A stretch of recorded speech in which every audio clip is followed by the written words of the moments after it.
The concrete smell hit her before anything else: motor oil, sea salt, and the sharp chemical bite of underground parking. Isadora's cheek was pressed against the cargo floor of a moving vehicle, the rubber mat coarse against her skin, her wrists cinched behind her with something that burned every time she shifted her weight.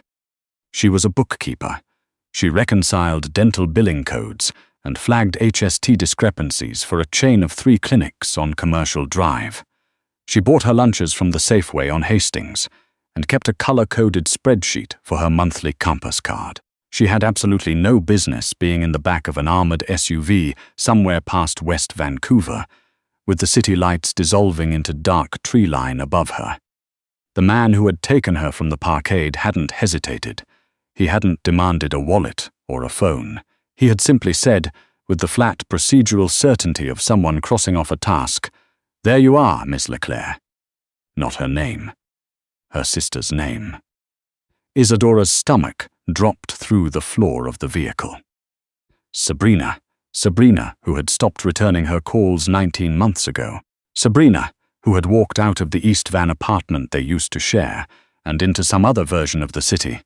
Sharper, more expensive, and entirely opaque, while Isadora stayed behind to pay the last 18 months of their mother's hospice debt on a bookkeeper's salary. Sabrina, who had left one 12-second voicemail in all that time. "I'm fine, Izzy, don't worry, I'll explain everything." Background noise of a restaurant, the sound of glasses. Isadora had replayed it 43 times. She knew because she had counted. "You have the wrong person." Her voice came out steadier than she expected. She pushed herself up onto one elbow, ignoring the throb in her wrists. "My name is Isadora Theis. I work for Brightwood Dental. I take the 14 bus home on Tuesdays because the 16 is always late. I have never heard of anyone called Leclerc in my life." A short silence from the front seat. Then, "She'll say anything," and they drove on.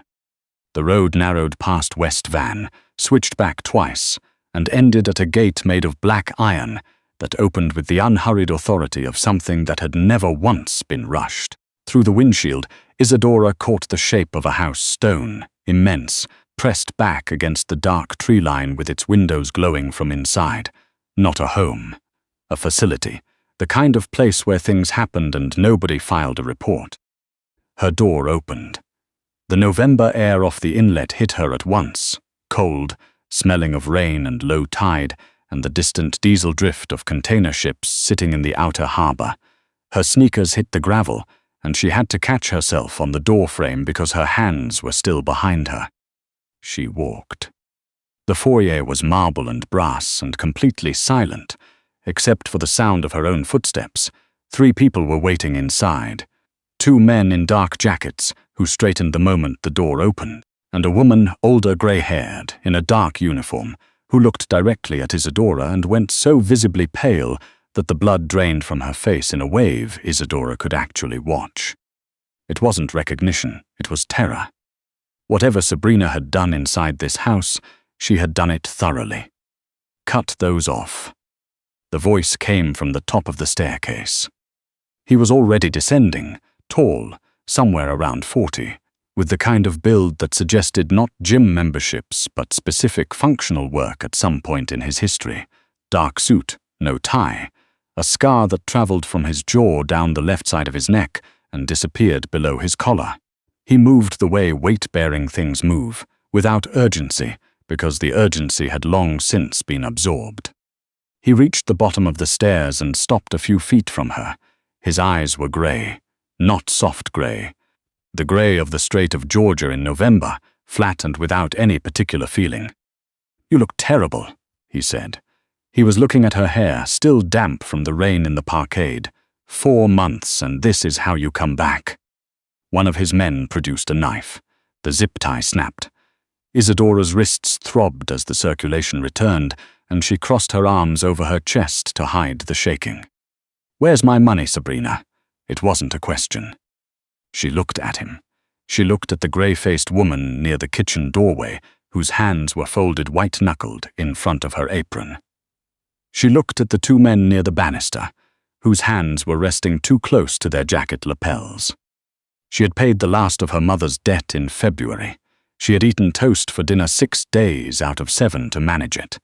Sabrina had not been there for any of it, and whatever Sabrina had built inside this world, she had apparently built it badly enough that a man who looked like he solved problems with permanent solutions had sent people to a commercial drive parking garage on a Tuesday night to collect her. If Isadora denied being Sabrina again, he would escalate. She could see it in the set of his jaw, a man who had already decided she was lying, and for whom each denial would simply be confirmation. She needed to survive the night.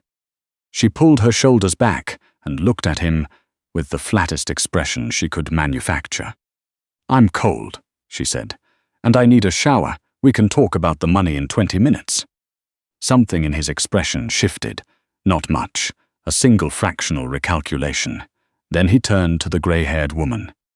"Marin, show Ms. Leclerc to her room." The woman, Marin, nodded without raising her eyes and led Isadora upstairs. The room was at the end of a corridor hung with landscape photographs and no people. It was enormous, polished, and entirely devoid of warmth, the way expensive rooms sometimes are, everything precisely placed, and nothing suggesting that anyone had ever actually lived inside it. Marin stopped at the door. Her hands, folded in front of her, were trembling slightly. "Marin," Isadora said, keeping her voice flat. "Not kind. She was afraid to be kind. I'll manage from here." The woman nodded and left so fast she was nearly running. Isadora closed the door, sat on the edge of the bed, and pressed both palms against her mouth. The closet was the size of her apartment. She found his name on the inside cover of a ledger left on the bedroom desk, property of the household accounts, Sinclair Pacific Holdings Limited. She repeated it until it settled into fact. Sinclair. She showered until her skin went red, put on one of Sabrina's silk blouses that felt like wearing someone else's skin, and went back downstairs. He was in the study. He didn't look up when she walked in. "Sit." She sat. "I have a problem," Sinclair said, closing the document in front of him. "Vincent Alderton intercepted a shipment at Deltaport last night. 42 containers. He claims he didn't know they were mine. But Alderton has been running the South Terminal for 6 years, which makes this either stupidity or theatre, and I have never known him to be stupid." Her chest was very tight. She had no idea who Vincent Alderton was. She had no idea what the containers held. She had no idea what the correct response was, except that she knew, with the cold, practical instinct of someone who had spent years reading financial documents for other people's organizations, that this was a test. He was watching her face, watching for the flicker. "What was in them?" she asked. "You know what was in them. I want to hear you say it." A long pause. The rain had picked up outside, tapping the windows in shifting waves. "Electronics," Sinclair said. "Medical components. The manifest is legitimate." "Then Alderton has a problem, not you." Isadora uncrossed her arms and leaned forward slightly. She was thinking in the only language she actually trusted. Numbers, paper trails, the places where money disappeared when people needed it not to be found. If he took 42 containers without a documented diversion order, they're still yours. The question isn't whether you get them back. The question is why he thought he could take them at all. She paused. Who knew the shipment was coming? Sinclair went very still. 4 people, he said. Then you have a leak, and Alderton is the symptom, not the disease. She held his gaze. Remove the symptom all you want. The infection stays. 6 seconds of silence, she counted. Then Sinclair sat back in his chair, and something in the angle of his assessment changed. She had surprised him. She had said exactly what Sabrina would have said. She felt sick. The first week was a performance she assembled minute by minute, patching the gaps with context she gathered from how the staff moved, what the men didn't say in her presence, the way Sinclair's eyes tracked her each time she walked into a room. The people in this house were afraid of Sabrina. They were afraid of a woman Isadora had shared a womb with and hadn't spoken to in over a year. It made the pretense simultaneously easier and profoundly, specifically nauseating. On the fourth night, she caught herself using Sabrina's cadence with Marin, short, cold, dismissive, and had to lock herself in the bathroom for 10 minutes afterward because the sound of her own voice had frightened her. She was losing track of where she ended, and the performance began. On the 10th day, Alderton came to dinner. He was 60, florid, with the sweating confidence of a man who had outlasted enough situations to believe he could outlast anything. He looked at Isadora when she entered the dining room and said, "Sabrina, glad to see you back. I was starting to worry." "Were you?" Isadora sat down. The dinner moved the way these dinners moved, information exchanged at a slant, pressure applied in precise increments, the actual meaning buried under several layers of social performance. She kept her face neutral and let Sinclair carry most of it, until Alderton reached across the table and covered her hand with his. "Good work on the Port Coquitlam arrangement," he said. "I always said you want something handled quietly, you go to Sabrina." He squeezed her hand. "I was surprised you managed it without the Pemberton workaround, mind you. She always swore by it." He was looking at her with the mild, patient evaluation of a man asking a question he already knew the answer to. There was no Pemberton workaround, or if there was, she had never heard of it. Isadora withdrew her hand. "Precisely. Let it be a message." "Pemberton retired," she said. "I don't rely on retired assets." Alderton blinked, then laughed, surprised and not entirely comfortable. After he left, Sinclair told her to sit. He stood at the window. The container ships moved in slow procession along the dark horizon, carrying whatever they carried. "Give me your hands." She went still. "Sinclair, your hands." She placed them on the table. The light above was unsparing. He sat across from her. He didn't touch them at first, just looked. She knew what he was looking for. She had looked herself every night in Sabrina's mirror, running her thumb across the smooth skin of her palms and knowing that smoothness was the one thing she could not fake. He reached out and ran his thumb from her wrist to the base of her fingers, then the side of her palm, then the webbing between her thumb and index finger, where there was nothing but skin. Sabrina caught the blade of a rigging knife 3 years ago on the North Shore. His voice was completely level. 7 stitches at Lion's Gate. She hated the scar because it caught on her watch face. He withdrew his hand. He looked at her. "You told me in the parkade." "Yes." "Your sister." "Twin." Isadora's voice came out very quiet. She didn't try to make it otherwise. "My name is Isadora Theis. I work for Brightwood Dental. I take the 14 bus. I eat toast for dinner more nights than I'd like. I haven't spoken to my sister in almost 2 years, and I have never touched a rigging knife in my life." She held his gaze because it was the only thing she had. "I told you in the parkade. You didn't believe me." The rain took over the silence. Then Sinclair said, "No." He said it the way a man says something he already knew and is only now allowing himself to know. "I didn't." He stood. He walked to the window. He stood with his back to her for long enough that she started counting seconds just to have something to hold. She tipped them, he quietly, almost to himself. Isadora frowned. "What?" "My men." He turned. His face was doing something complicated, not anger only, not only that, something closer to the expression of a man revising a calculation he had been certain of. "She gave them your building, your schedule, your route.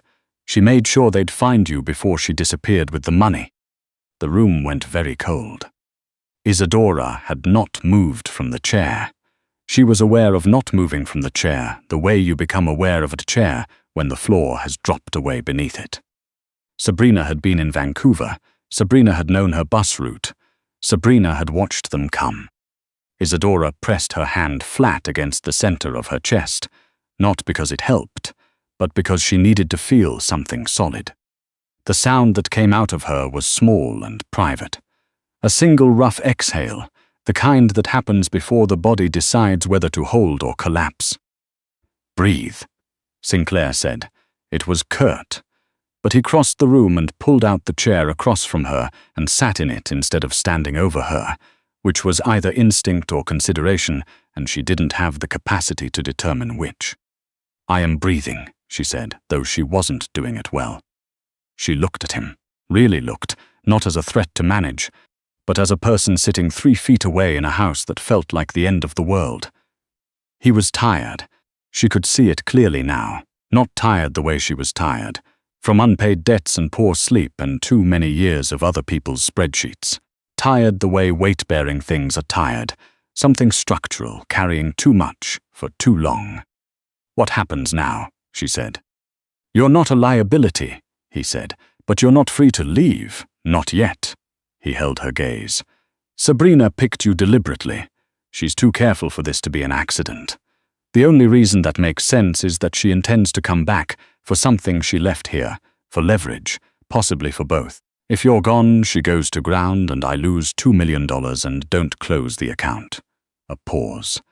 "But if you're still here, if people in this city start hearing that Sabrina Leclerc is back, operating, settled, her ego won't let that stand. She won't be able to resist correcting it." Isadora stared at him. "You want to use me as bait." "I want to use the situation," he said. "You are not bait. You are a woman who is, I'll grant this, extremely good at managing information under pressure. You'll be considerably safer inside this building than outside it until this is resolved." "And when it's resolved?" He didn't answer right away. The rain had eased to a fine drizzle, the kind that Vancouver does indefinitely in November, patient and without end. "We'll address that when we get there," he said. He left the dining room. She sat alone with a glass of water she hadn't asked for. Then she reached into the pocket of Sabrina's blazer, pulled out the notepad she'd found in the study 4 days ago, and uncapped the pen.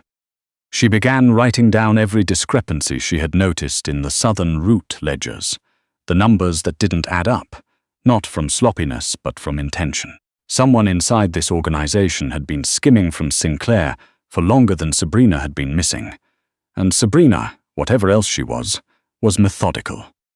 She didn't hear the door. She heard instead the quiet sound of something being set on the table near her elbow.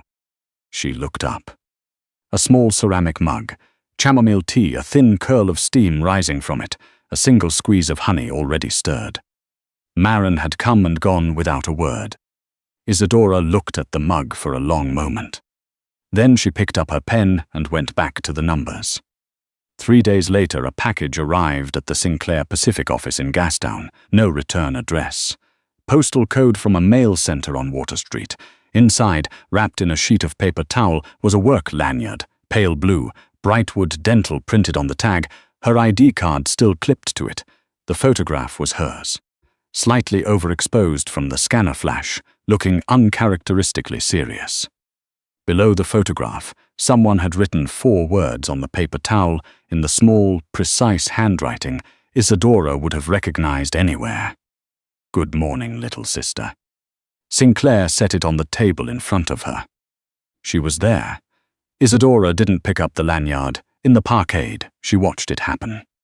Yes. And now she's telling you she can reach inside this building.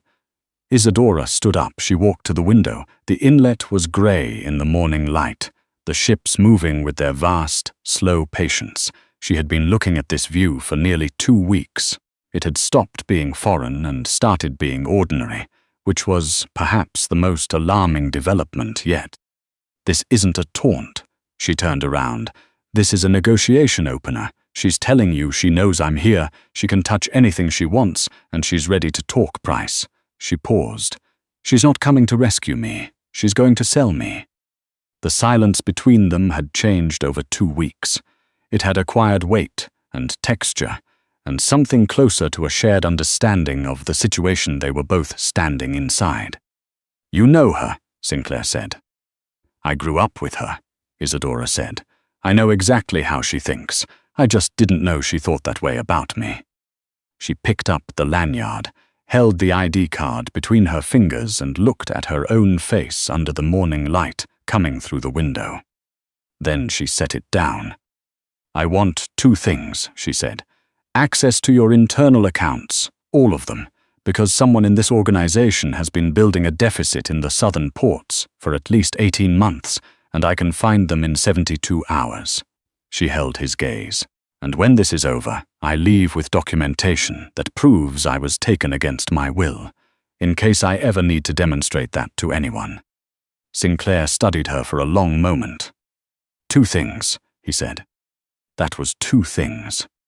The accounts and the documentation. That's one category.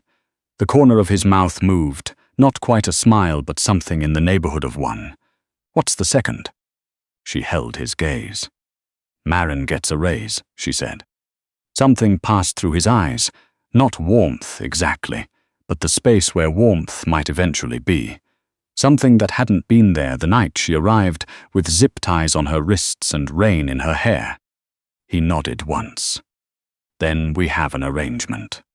He left the room to make the calls that needed making. Isadora sat back down. She pulled the notepad toward her and uncapped the pen. Outside, on the grey water of the inlet, a container ship moved in silence toward the port, carrying whatever it carried, past all the things this city chose not to see. Somewhere out there, in a suite in Yaletown or a rented room in Burnaby or a car in a parkade, very much like the one on Commercial Drive, her sister was watching the same water, waiting, running the same calculations she had always run, with the same cold precision, toward whatever outcome she had already decided on. For the first time since the night she was taken, Isadora was calculating, too. She put pen to paper and began.